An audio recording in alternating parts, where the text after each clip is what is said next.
হ্যাঁ, আমার অনেক দিনের শখ আমি তোমার কাছে সাজবো। সত্যি? কবে থেকে তুমি আমাকে ফলো করো? অনেক দিন থেকে। আমার নিজের ফোন মানে আমার ফেসবুক ছিল না তো, অন্যদেরটা থেকে দেখতাম। তুমি যে কটা ভিডিও তুমি পোস্ট করছো আমি সব কটা দেখছি। দেখে আমার এত ভালো লাগছে, আমি কি যাই হোক এখানেই সাজবো। তারপর আমি ভাবলাম কি তোমার আবার বুকিং থাকবে নাকি, অনেক ভয়ে তারপরে লাস্ট কি না একবার চেষ্টা করে দেখি। তারপরে হয়ে গেছে।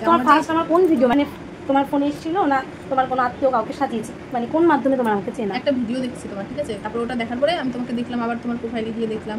তারপরে দেখে আমার সবকটা ভালো লাগছে। আমি তারপরে মানে আর আমার তখন মানে কি দেখতে আসছে সবে এখনো বিয়ে ঠিক হয়নি। তারপর আমি তখন থেকেই বলে রাখছি যে বিয়ে ঠিক হলে এখানেই করবো, যদি মেকআপ করি এখানেই করবো, আর যদি না করি তাহলে মেকআপ করবো না। আমার বাড়ির সবাই বলে কি তোর যেখানে তুই সাজবি, তোর যেখানে ভালো লাগে সেটাই করবি। তারপরে ওগুলো বলার পরে তারপরে তো আমি ভাবলাম, অনেক ভাবছি যে না তুমি আবার বুকিং হয়ে গেলে, মানে অনেক টেনশন ছিল। একদিন বলে কি, তারপরে একটা দিদি আছে পাড়ায়, দিদিটাকেও বললাম এরকম তোমার কথা বললাম। তারপরে বলে কি, আর আমি তো দেখিনি যে তোমার কন্ট্যাক্ট নাম্বার নিচেই দেওয়া আছে। তারপর আমি পরে গেলাম, পরে ওখানে আমার ও বললো কি ওখানেই তো নাম্বার আছে আর তোমার কন্ট্যাক্ট নাম্বারও নাই।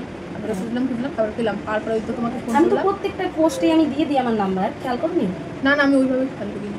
তারপরে আমার দেখি, তারপরে দেখলাম, দেখার পরে তোমাকে ফোন করলাম, বললাম কি আমি বাড়িতে এসে সবাইকে বলি যে হ্যাঁ আমার উনি সাজাবে বলছে, উনি ফ্রি আছে, মানে ওনার বুকিং নেই সেদিন আছে, মানে একটা আছে।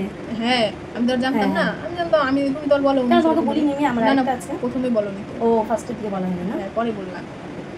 আমরা মেকআপ আর্টিস্টরা ক্লায়েন্টের মুখে এমন ভালো ভালো কথা শুনতে কেই না পছন্দ করি। সেম খুশিটা আমারও হয়েছিল।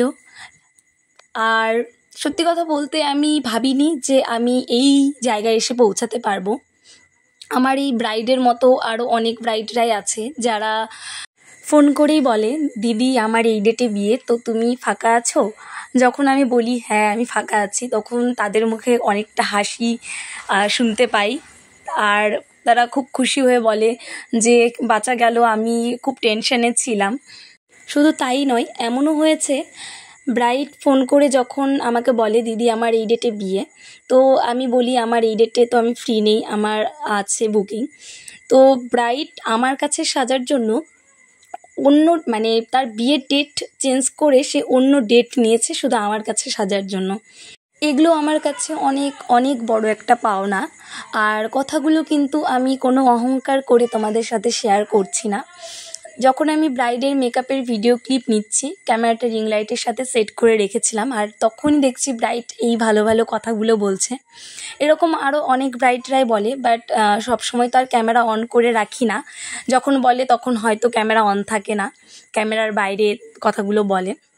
তো দেখলাম এই ব্রাইড যখন বলছে আমার ক্যামেরাটা অন আছে, তাই ভাবলাম যে ভিডিওটা তোমাদের সাথে একটু শেয়ার করি, সাথে আমি আমার মনের কথাটাও একটু শেয়ার করি। এগুলো আমার কাছে একটি বড় স্বপ্ন ছিল, আর তোমাদের ভালোবাসায় সাথে ভগবানের কৃপায় আমার স্বপ্নগুলো পূরণ হচ্ছে। সো থ্যাংক ইউ সকলকে। ভিডিওটা এখানেই শেষ করছি। বাই।